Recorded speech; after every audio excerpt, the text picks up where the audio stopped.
হাতির কটা সুর বাবা? একটা হাতির কটা সুর? এখানে বলছে কামিনী কাম করিত তুচ্ছ মানস গতি অছু গজটিনি মন্দ। তাহলে গজ মানে হাতি, তাহলে হাতির কটা সুর? একটা সুর। আজকে গৌরহরির দুটো সুর।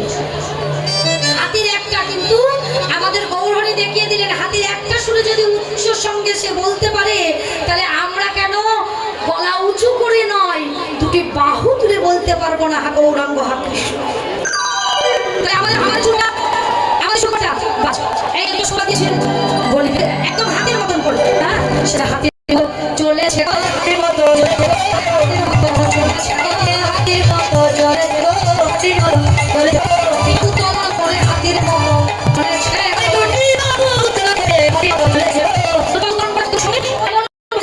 দেখি হচ্ছে গোড়ার বাবু বুঝই বছরে মুখ ছাড়া